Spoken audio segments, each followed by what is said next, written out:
Friends, welcome to my YouTube channel.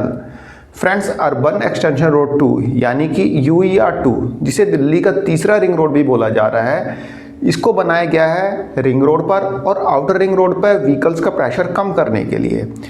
और UER2 का inauguration 16 अगस्त को भारत के प्रधानमंत्री नरेंद्र मोदी करेंगे, जैसा कि मीडिया न्यूज़ से अपडेट मिल पा रही है। नेशनल हाईवे नंबर की बात करें तो UER2 को 344M नंबर दिया गया है, यानी कि NH 344M UER2 को बोला जाएगा। लगभग 75.5 किलोमीटर लंबे अर्बन एक्सटेंशन रोड 2 का 54 किलोमीटर का हिस्सा दिल्ली के अंदर है, बाकी का हिस्सा हरियाणा के अंदर आता है। फ्रेंड्स, यह एक्सप्रेसवे अलीपुर में NH 44 से स्टार्ट होता है और बवाना, रोहिणी, मुंडका, बक्करवाला, नजफगढ़ होते हुए, द्वारका होते हुए यह महिपालपुर में ख़त्म होता है। महिपालपुर में यह एक्सप्रेसवे जो दिल्ली गुड़गांव एक्सप्रेसवे है उसमें जाके मिल जाता है। और ये एक्सप्रेसवे वेस्ट दिल्ली में एक सेमी सर्कल फॉर्म करता है, मतलब कि अलीपुर से लेके जो ये जाता है दिल्ली गुड़गांव एक्सप्रेसवे में जाके मिल जाता है महिपालपुर के पास, तो एक दिल्ली के अंदर वेस्टर्न पार्ट ऑफ दिल्ली में ये एक सेमी सर्कल फॉर्म करता है। फ्रेंड्स, जिन लोगों ने नरेला, रोहिणी सेक्टर 34-35 और लोकनायकपुरम में अपने फ्लैट ले रखे हैं DDA के,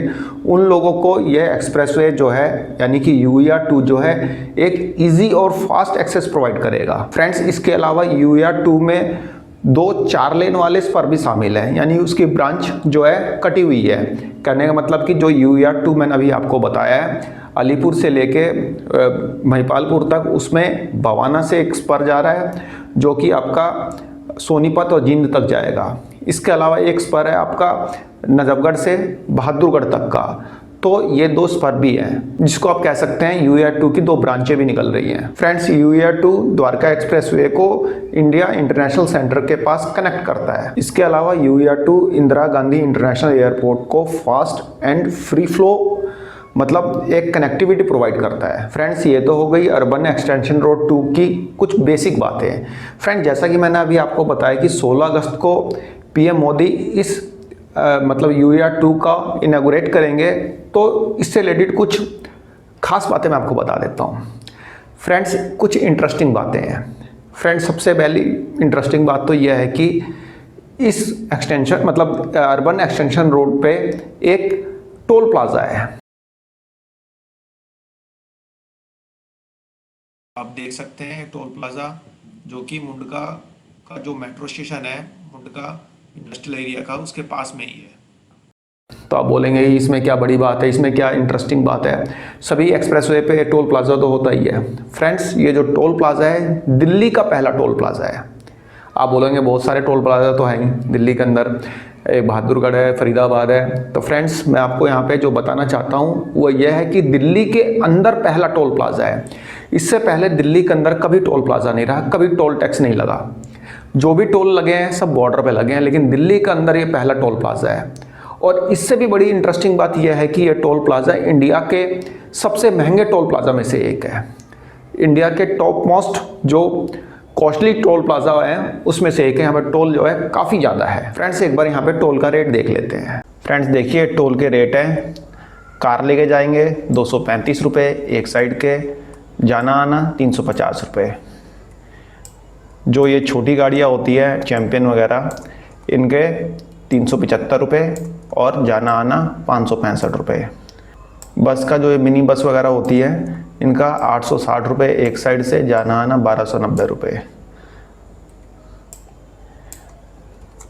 ये ट्रक 1235 रुपये, 1855 रुपये जाना आना। और जो ये सबसे बड़ा ट्रक होता है ना, जिसमें कारें वगैरह जाती है, मारुति वगैरह के सामने आपने देख रखा होगा गुड़गांव में लंबे लंबे ट्रक खड़े रहते हैं, तो इस ट्रक का 1505 रुपये, जाना आना 2260 रुपये। तो ये टोल के रेट है।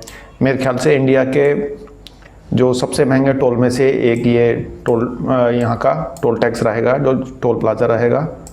तो ये टोल के रेट हैं। फ्रेंड्स, कहने का मतलब कि यदि किसी को बवाना, कंझावला या मुंडका से जाना है द्वारका तक या फिर एयरपोर्ट जाना है तो उसको कितना टोल पे करना पड़ेगा आप खुद सोच सकते हैं। फ्रेंड, जितना कि टोल पे करेंगे उससे कम फ्यूल में तो हम वहाँ पे पहुँच जाएंगे। मतलब फ्यूल की कीमत कम लगेगी लेकिन टोल की कीमत ज़्यादा लगेगी। तो ये कहाँ तक रीज़नेबल है, ये गवर्नमेंट को सोचना चाहिए। फ्रेंड, आई एग्री कि अच्छी चीज़ के लिए पे करना चाहिए, पे करने में कोई दिक्कत नहीं है, पे करना चाहिए। लेकिन एक 20 रुपये की पानी की बोतल के लिए अब 50 रुपये आपको पे करने पड़े तो ये कोई समझदारी नहीं है। ये इस पर गवर्नमेंट को सोचना चाहिए। ये एयरपोर्ट नहीं है, ये रोड है, यहाँ पे आम पब्लिक भी चलेगी, खास आदमी नहीं चलेंगे। ऐसा नहीं है कि सिर्फ खास आदमी चलेंगे, आम लोग भी चलेंगे। तो इस टोल प्लाजा पे इतना महंगा मतलब टोल, ये थोड़ा रीजनेबल सा नहीं लगता। इस पे गवर्नमेंट को सोचना चाहिए और इस पे शायद गवर्नमेंट कम करे या ना करे, ये तो गवर्नमेंट की मर्जी है। बट टोल जो है रीजनेबल नहीं है। फ्रेंड, जैसा कि मैंने आपको बताया कि पीएम मोदी 16 तारीख को इसका इनॉग्रेशन करेंगे, तो आज दिल्ली सरकार के मंत्री प्रवेश वर्मा आए थे इस टोल मतलब यहाँ पे UER2 को देखने के लिए। उन्होंने इसको मतलब एक बार निरीक्षण किया कि कोई कमी ना रह जाए, पीएम के स्वागत में जाए। पीएम जो आएंगे तो उससे पहले मंत्रियों का एक बार इसको देखना उचित है, तो इसलिए वो आए थे, आज देख के गए। खैर, दिल्ली वालों को ये उम्मीद है कि UER2 स्टार्ट हो जाने से रिंग रोड पे और आउटर रिंग रोड पे प्रेशर कम पड़ेगा, व्हीकल्स का प्रेशर कम पड़ेगा, थोड़ा जाम की समस्या से कुछ निजात मिलेगी। लेकिन देखते हैं UER2 कितना जाम हटा पाता है दिल्ली के अंदर का।